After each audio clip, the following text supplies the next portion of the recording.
Hey guys, this is the longer update, and I've not got a cup of tea, so I'm obviously doing something wrong. These updates tend to be quite slow. They tend to be lack a lot of structure. So if you're here thinking that you're going to get a quick win, then apologies, but you are not.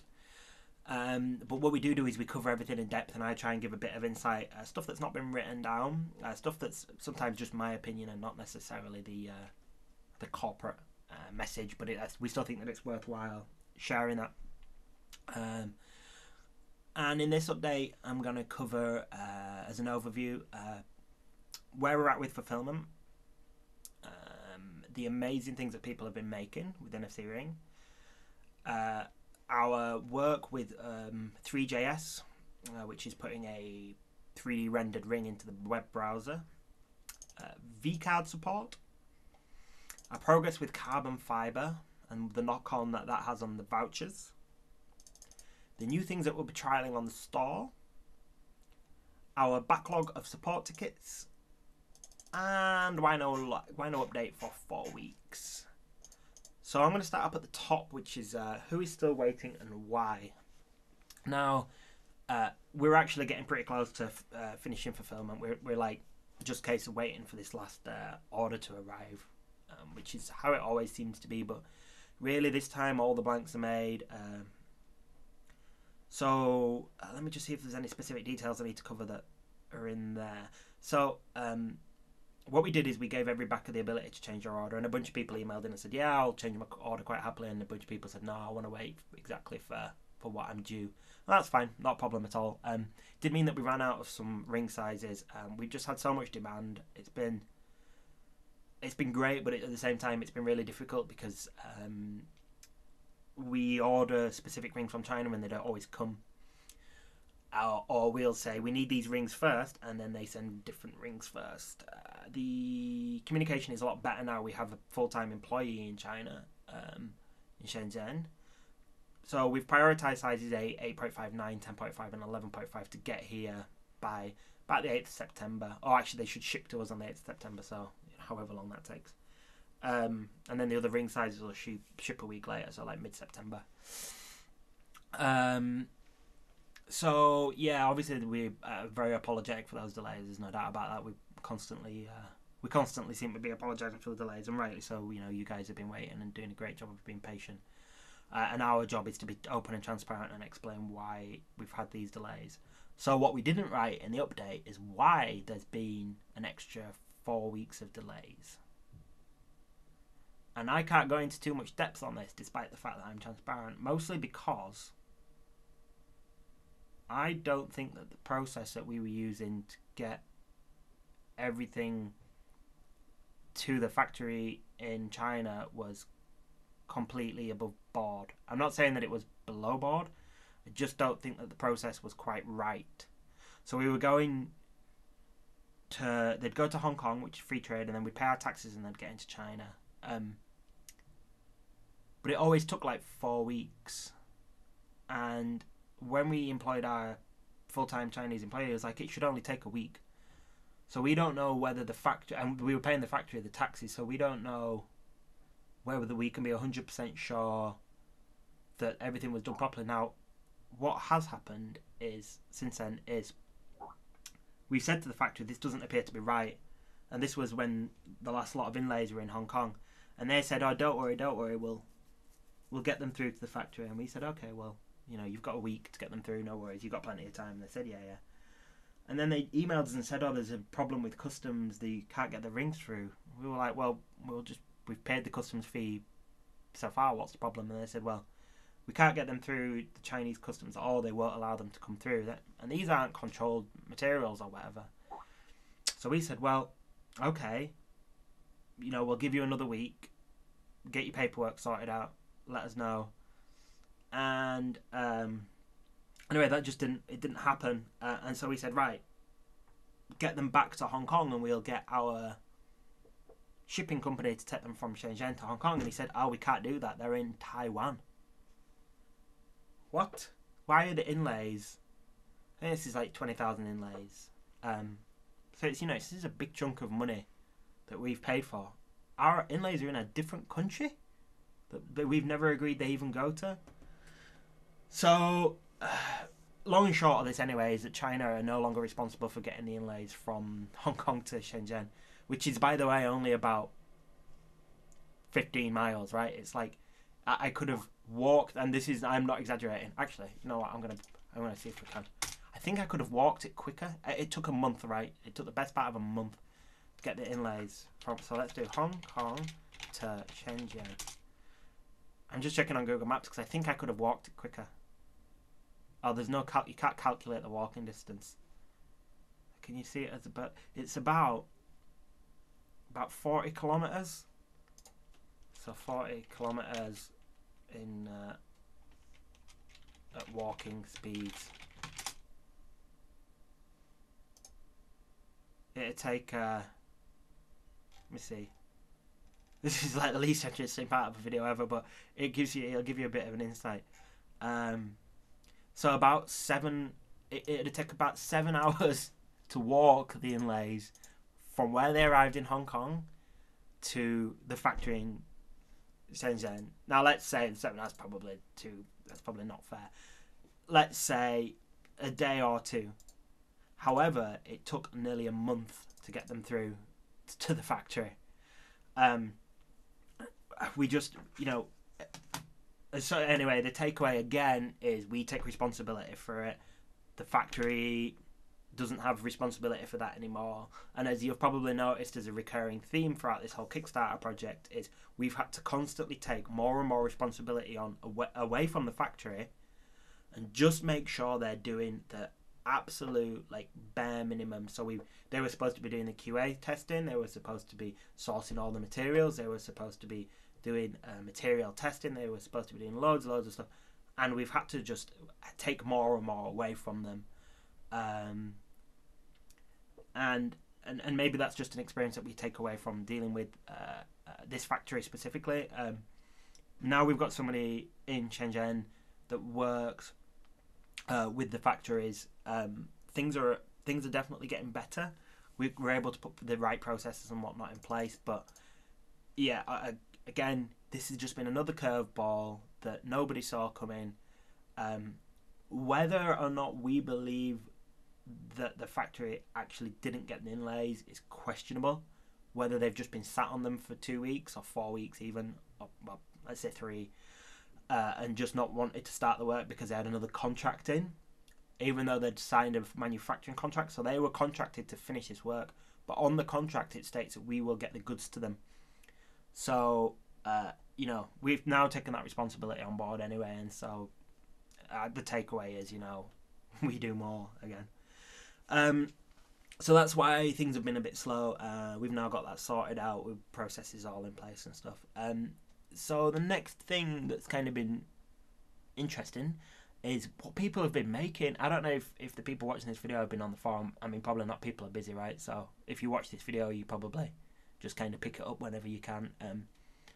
But check out the amazing things on the forum. Like, I just quickly had to flick through there today. I knew about the stuff like the lockbox because I'd seen them a few weeks ago, and I'd seen this NFC Ring car starter. But logging into your PC with an NFC ring, obviously there's security issues there, and this is very early days, but it's just to show that it's possible. A light switch that's powered by an NFC ring. Not quite sure why, but I guess if only you, I guess maybe if you want it so that only you can turn the lights on and off in a room, then, or you or anybody with a ring that's programmed with approval to do it, then yeah, it makes sense. Use an Arduino, put it in the light switch housing, bada boom, bada bing. That's actually a pretty good idea. The lockbox is like a little safe you store stuff in. You just use your NFC ring, scan it, and it opens it. Means you've got no lips, means you've got nothing to worry about, no input output. And then the one that I just saw today, which I think is brilliant, is someone's hacked together a flask where you only get that. So this flask has got juice in, right? So imagine you've got juice here, right? Alcohol here, and you've got some tubes. Well, if you're not wearing the NFC ring, it only pulls from the juice jar. But if you are wearing the NFC ring, it mixes in alcohol as well. So you get alcohol and juice. So imagine you're out at a music festival and they're like, looks like you've got alcohol in there, and they go to have a sip of it, or like you I don't know, or even better, you're at home and you've got kids, and your kids are like, oh, I'm thirsty, I want some juice. You're like, all right, fine, have a sip, because they're not going to get the alcohol, whereas you can have, like, you know, you might have I don't know, various different alcohols and soft drinks exist. I'm not going to promote a specific one, but yeah, so I mean, they're great ideas, and obviously, you know, there was the NFC Ring Nerf gun, which we did, and they're just all different implementations of things that we never even dreamt of. And the whole point of this project was to give people a tool for them to go ahead and be creative and express their personalities and explore. And we never wanted to lock people out. And I think as a core message, something that we should really be clear on, not just to you guys as backers, but to people that work at the company and to people that are part of stakeholders in the project in any way, shape or form, is to promote openness and freedom. So, you know, big focus on open source, big focus on documenting things so that people can build from them, and encourage people to be able to read and take things into their own hands, start hacking on their own solutions, and just kind of foster and promote that instead of pigeonholing people. Obviously, there's more profit in leading people down a specific path, but there's no kind of humanity in that. There's more profit short term, but long term you shoot yourself in the foot. And I just think that, yeah, it's the right thing for us to do, even if you know, we don't sell millions and millions in selling the rings. At least we can say, you know, we helped build a community and push it forward, without blocking people out and without kind of being scumbags. So yeah, takeaway from this and from all the amazing things that are happening is that let's keep promoting the openness of the project, and getting people involved and giving them the freedom to express themselves in whichever way they feel is correct. And let's try and make sure we don't get caught up in any political wrangling and any. I mean, there is already misuse by governments of the NFC ring. We know that.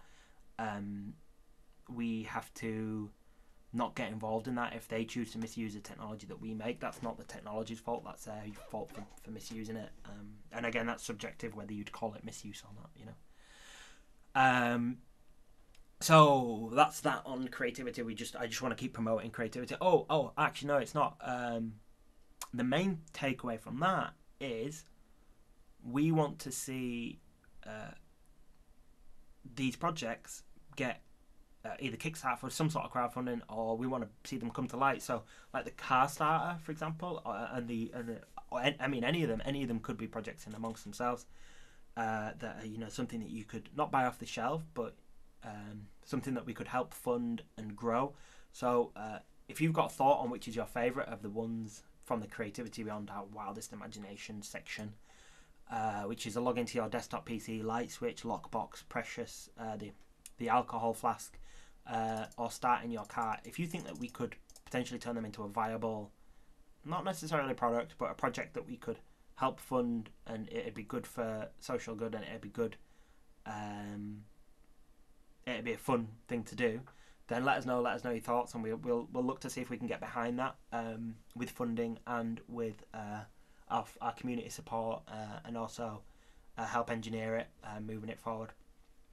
That's really the biggest takeaway from this entire video is we're trying to get people to give us a feedback on those different solutions and go from there. So next thing is a pretty 3D ring. Now I can't show you this, but so you're just gonna have to imagine, or you could go to nfcring.com/3js. Now, open source technology is amazing, and what you can do with it is amazing, and this is exactly one of those times where we couldn't have used closed source to do this. We're using, let me talk about the technology we're using. Inkscape to create our SVGs, so our vectors. They're the structure vector graphic of the inlay, so that's like the antenna map. We create those in Inkscape, and then we have Blender, where we have our so our STL files are actually made in SolidWorks, and then which is closed source, and it sucks that we have to use that. But at the moment in time, we just don't have the ability to do it in Blender yet. And it's also because engineering companies who do the milling of our rings prefer to have the SolidWorks files as opposed to the STLs. Some prefer STLs, but anyway, I digress. We use Blender to model the rings. Now, Blender is such an amazing, powerful piece of software. Just go on YouTube and look at Blender examples or Blender tutorials. Amazing, and so many great tutorials out there. Great community. We've learned so much just from looking at the videos, and I spent quite a lot of time in Blender. I'm by stretch, no stretch in the imagination, an expert. I am possibly the opposite of an expert. I bodge everything. Sometimes I press buttons and things start working. And I've created a few little tutorials to try and help people, just through the bodges that I've learned. So we've got our vector graphics in Inkscape. We've got our 3D model in Blender.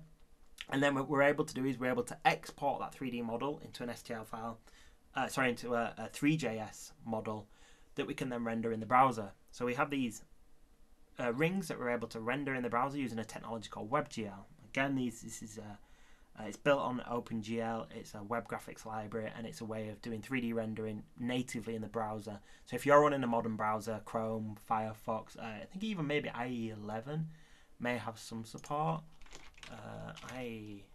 WebGL support. Can I use WebGL? I mean, to be honest, most of our users... Oh yes, IE 11 does have WebGL. Most of our users are going to be looking at it from a mobile and or from, we've got an early adopter audience, so that's good for us because it means that they'll be able to look at it. Now, if you are a 3JS person and if you've done stuff with WebGL, please help us because we've got it to look pretty good in WebGL, but as soon as it falls back to canvas, it looks like crap. So have a look at our source code. Again, this is all completely open source work that we've done. We've pushed out all the STL files. We're going to make it so that in real time you'll be able to change your inlay color, so you'll be able to preview how your ring will look around the ring. And then within probably maybe 6 months or so, we're going to have this ability for you to upload your own custom artwork onto a ring and see how it looks in there, and then you'll be able to order that artwork. So kind of like Zazzle for NFC Ring World. Obviously, there's going to be a cost for that customization, and there's going to be quite an extensive lead time. But we should be at a point where, after Christmas, kind of February time, things will quieten down a bit, and we'll be able to implement that functionality, which would be great. You'll be able to preview a custom ring in the browser without any add-ons. Really lightweight. And the community is going to be able to upgrade it and maintain the that functionality as well, because it's all completely open source and it uses all open source technologies as well. So check that out. It's nfcring.com/3js. And props to the 3JS, Inkscape, Blender projects are all open source and they're all amazing. Next thing is VCard support. Now, one thing that I didn't cover in the update is VCards are quite big. Usually when you have a VCard with, say, an address on, you're going to start struggling for space. And I didn't want to cover this too much in the update because you guys that watch this video this far in are kind of people that are familiar with the project and how things are going and know that I want to bring in the NTAG 216, which is a 852 byte storage as opposed to 137 byte storage. That's no secret strategy. That's something that we are working towards, and we now have the process in place to do that, but we're not going to say when we're going to do it. It'd be stupid for us to try and rush it in before Christmas, because as you guys know, any change we make with whether it be China, whether it be shipping, whether it be every change we make has a massive impact on our lead times and how things get delivered, when things get delivered. And we don't want to have a 3 months delay at this time of year. You could imagine how devastating that would be for a business to not be able to get those Christmas sales, and especially with an item that's priced where our item's priced and with the wearable technology market is as it is at the moment. It's really important for us to make sure we get a stable product out that works well. So we're going to keep NTAG 203 at the time for the time being. But we will be introducing support for VCards as a beta, so that when we do introduce larger ICs with NTAG 216, that support will be in there, the software support will be there. Very much like how when we launched the Ring, we had lots of different functionality in the app. This is just a next thing that we've put in. So if you're a software developer, JavaScript, or if you're just familiar with Cordova, and you fancy just having a tinker, see how we've implemented it, suggest some improvements. We're still working on it at the moment, but we're about 2 weeks away from launching it out to beta testers. It takes us about 3 months for any new feature because we have to get translations handled by the Wikimedia community. We have to do alpha testing, we have to do beta testing. And really, we need to keep things as lightweight as possible, and that's what we've really focused on with this VCard implementation. I'll probably just show you a little bit actually. Let me bring it up. So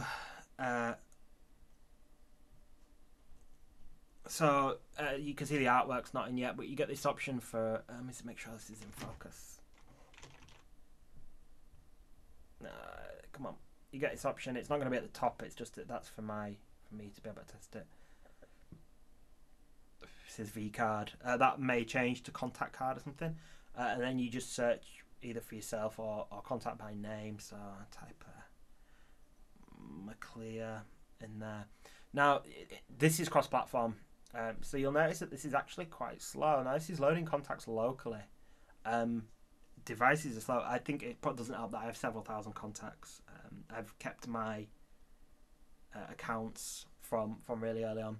And then so you basically press on a contact, and then you get the option for the flags that you want to bring in, the attributes you want to bring in, and you just check them.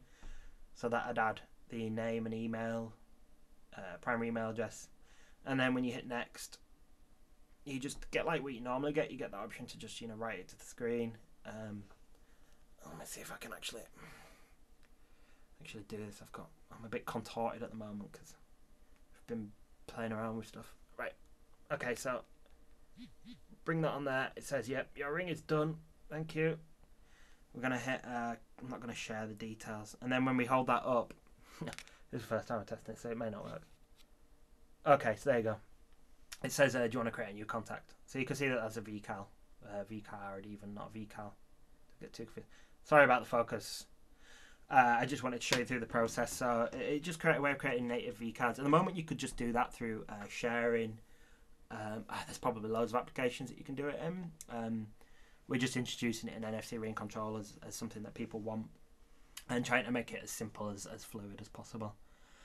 That's pretty much it with VCard. Please feel free to hack and get contributing on that.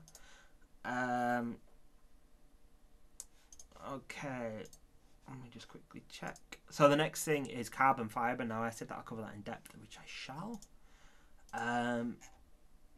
Yeah, carbon fiber's been pain. So actually, we have to make our own material here. It's not really carbon fiber. We're creating a synthetic woven material. And to be honest, I've not spent masses of time on it over the last couple of weeks when I've been on vacation. Mostly because it's third parties that are helping us with the R&D on it, but that's kind of been really, really slow. Where I cover it in the update where we should be able to get... We know that it works, right? Technically, we tested it and we know that it works, but it looks crap. The last sample we had made from the factory just looked like a black ring again. So we knew then at that point that we were making it too dark. So we need to make sure that the silver material, the lighter of the two materials, is lighter so that we get better offsets. Now, this means we've got to get another roll done, and they're 300 meter square rolls, and they're several $1,000s. And we only use, I'm not even exaggerating here, we use, let me see if I got some, we use about that much. Of 300 meters squared, which is a minimum sample size we can get done, we use that much. And now people are thinking, well, why don't you just buy this from a store? You can buy carbon fiber anywhere. We're not using carbon fiber. We're weaving our own material out of custom built, out of custom threads. This isn't off the shelf material. We're actually specifically speccing up our own material and manufacturing it and doing the R&D. And whenever we do a 300 meter squared R&D sample, obviously the costs are very high, But also we have all of this waste, like 50,000 rings would be you could make from that, and we just, to us that's completely useless at that point.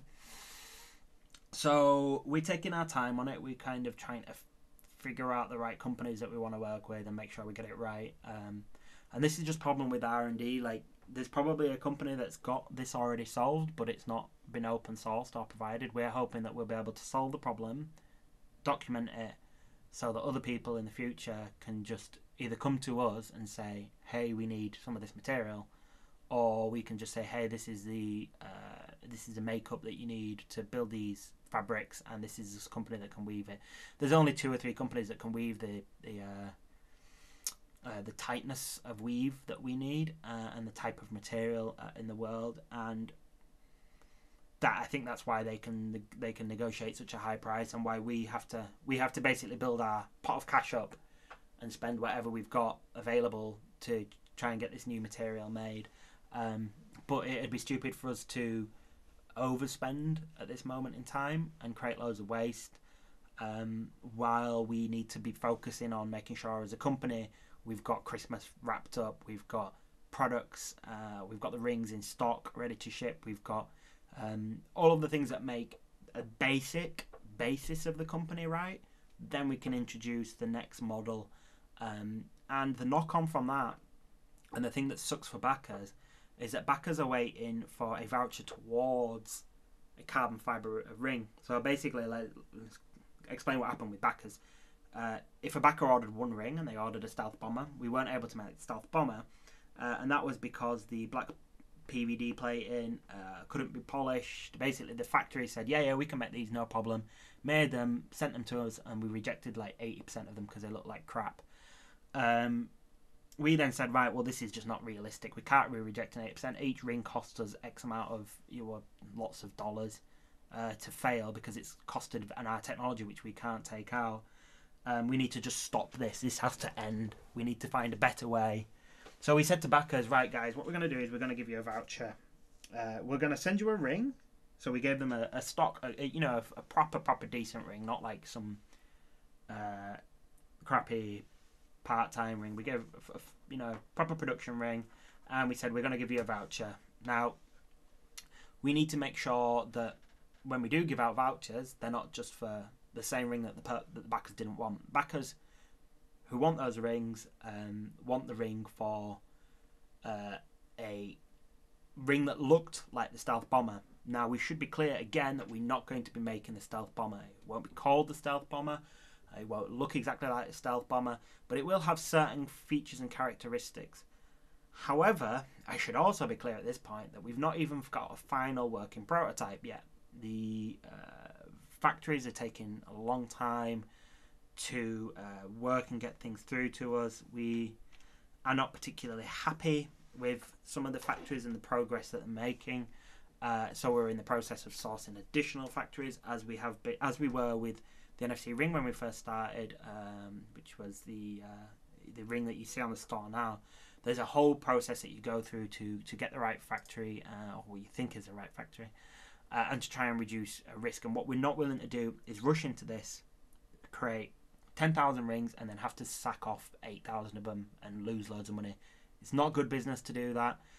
The right thing to do, and the right thing to do for our community, is to just say, we're working as hard and as fast as we can on the carbon fibre ring, and we're going to continue to work as hard and fast as we can, but not at the detriment of the company as a whole. If it means that we cannot function and purchase stock that we have to sell, we will put that as a priority so that the company still exists, before we take a huge risk and end up wasting lots and lots of the funds on carbon fibre. Now, that may seem harsh in a way, in the sense that we're saying to backers, well, we're not willing to give you what you wanted. We are absolutely committed to ensuring that we were able to put together a voucher scheme. If backers do believe that we should rush and go into the voucher scheme before we get the carbon fibre ring out there, and that's fair enough. They're entitled to opinion. They're more than welcome to do that. But from having conversations with our community is very, very keen on seeing the carbon fibre ring, and is very happy to wait a few, an extra X amount of months for us to develop that. And also we found that a lot of backers have just been like, yeah, don't worry about it, I just want to support you in making it, and I'm eager to see it, you know. So we totally get that and we really appreciate it.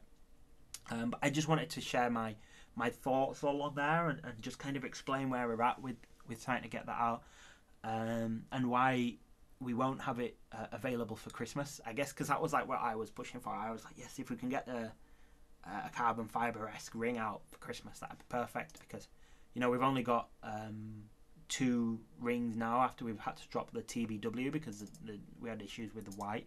We're dropping that from the store, so that leaves us with the vintage and the classic, the signature and the vintage. Yeah, signature and the vintage. Classics dropped.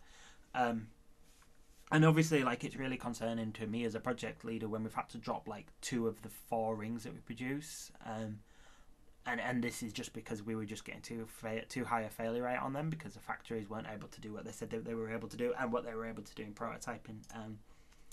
Again, this is for a takeaway for people that are thinking about running similar projects. You may run a production run of 1,000, but you may only your factory may send you 800 and say, 200 failed QA, but they may not actually say what they failed QA on, and it may be that you have to drill down to get to the point where you actually know what changes need to be made so that you can reduce the amount of QA fails that you've got. It can be quite tricky with a lot of gotchas. Okay, next thing is what we're trialing on the store. Now that we're going to be doing these to try them to see how well they work for when Christmas comes. Again, you know, I know I'm talking a lot about Christmas in this, but we're now preparing. I mean, we've been preparing for a while for Christmas, but now we're like, let's get everything sorted out. We're going into by the time you watch this, it'll probably be September, which gives us only really a month and a half, 2 months to make sure we've got everything sorted by Christmas. So the first thing is NFC Ring Stickers, and these are really pretty little stickers. There's been pictures on the forum about how they look. Really nice. Should probably add some pictures. We'll add some pictures. Add picture. Okay, so the NFC ring stickers look really nice. They're going to be in 2 different styles. It's orangish, and upon community request, we're going to do a monochrome one, which will be black and white. And basically, they are NTAC 216 stickers that you would stick on, say, your monitor or your speakers or your headphones, and you'd put a task on there. So it'd function just like an NFC ring would function, but we're providing them a sticker format. And they'll be like, I think we're aiming to go about $3 or something for them, and you just be able to buy them when you check out. So it's just like a little extra something that you can get whilst you're checking out. Next thing is fancy ring boxes. Now, I've probably shown these on an update before, and I don't think I've got one here. I probably have one upstairs. They're great. They're these really pretty black ivory boxes that with the silver signature and gold and custom ring only backers. Really pretty. Really, pretty is the wrong word, but just really, just good. Just if you were giving an NFC ring as a gift, this is what you'd want to put it in. Price point, gosh, I'm gonna say like $20 maybe. I don't actually know. I'm guessing there because it's been so long since I ordered them that I can't actually remember how much we paid for them. But I'd say like they're probably worth. I mean, they're worth. I'd say like at least $10, but I'm pretty sure they'll be more than that. But I guess you'll see when they come on the store. But they're really good. So if you're buying the NFC ring as a gift for somebody, you definitely want to check those boxes out. They're really good looking. And then the third thing is tracked shipping. So this is to make sure that if you order the ring and you want it, say within 10 days or whatever, we can get that up to you. At the moment, when a pre-order arrives, we have it shipped within 2 or 3 days, assuming it's a stock ring, which we only have listed on the store. Now you can't buy a ring that could be somebody's Kickstarter ring. So we're not really doing pre-orders. We're doing order fulfillment. But what we're doing is we don't want to be like take risks and say, hey, we fully set up when we just don't have stocks out there. So at the moment we're saying we're still doing pre-orders, but realistically speaking, we're actually doing full orders. And you can, when you go on the store, you'll be able to say, yeah, I want shipping, and then you'll get a shipping number, and you'll be able to track your NFC ring as it travels around Teglobe. I think that would be an extra £10 was the conversation. I think that's how much it costs for Royal Mail, actually. So And Australia, for example, I think it took 12 days. So you're looking at like 10 days shipping as opposed to, it can be up to 30 days. So yeah, say $15 that kind of price point. The next thing we're getting, this is a little bit boring now, but we had a backlog of support tickets. Now this is because we just didn't have enough staffing in for when we had all of those change requests come in for people. So our fault completely, slight oversight. We have resolved that now. We believe we are going to squash the last 200 tickets over the next few days and get things sorted out. Apologies if your ticket got caught up in that backlog. It's not good enough for us to have a backlog of support tickets. We should be squashing them as they arrive. Yeah. This is going to be one of those things that's Kickstarter only, so we've put in the effort in and the time in now, making sure that we've got all the processes and stuff in place, and then, yeah, but to have a backlog is not acceptable, so if you did get caught up, then sorry. And again, it was due to us, at the same time as me being ill for a week, we sent out the email saying, do you want to change? And then not that much happened within that week. And then the second week we had some staff members off. Third week and fourth week I was on vacation. So yeah. And then just to add on to that bit about me being on vacation. That was why we didn't have an update for 4 weeks. I know some people are like, oh, there's been no update for ages. Yeah, there was lots happening on the forum. There were lots of tickets being resolved. There's been lots of stuff, kind of odd bits like the that VCard and the 3D model and stuff happening behind the scenes, and just in general, the sentiment on the importance of downtime. Not enough.